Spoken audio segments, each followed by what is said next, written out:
Welcome to the final developer diary for F1 2010.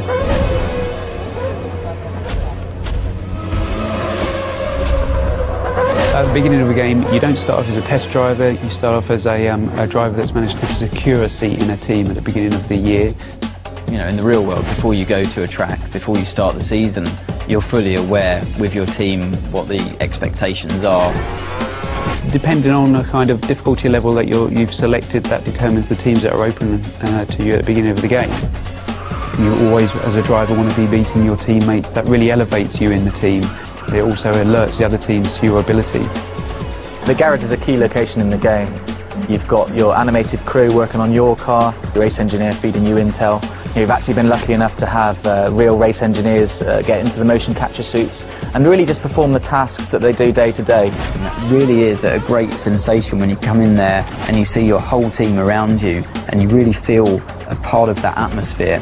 When you talk to teams and you talk to drivers, they don't actually do the level of car setup work you would normally see in a racing game. You're not going there with the wrong gear ratios, with the wrong aero for that circuit. It's up to the driver to just finally tweak the car to your style, not to make drastic changes.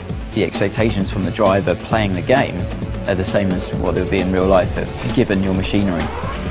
You know, at the end of the day, the teammate that you have is the only direct competition that you have through the whole season.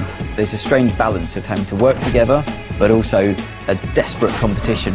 Where it gets a little bit personal is when it comes to events like qualifying and the race, definitely, where you're just out there to beat him no matter what. Your agent, the media and the paddock itself are your feedback mechanism for how well you're doing in the game.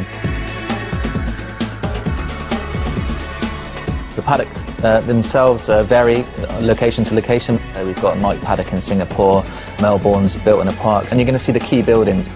So the paddock's going to get busier, more press there, more pit girls hanging around, more rival drivers interested in you, the better you do on the track. We've got two different types of media in the game. You've got the impromptu media and you've got the press conference.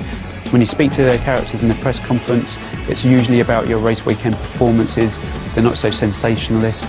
It's an easier ride for you, definitely, but it's still a moment of celebration. Impromptu characters hanging around the paddock lane, they're always willing to take your first comments when you come out of practice, qualifying and race. The hardest thing, I think, is that if you've had a bad result, then you have to speak to the media and you have to remain calm and always say the right thing. You have to be a little careful of what you say to the media.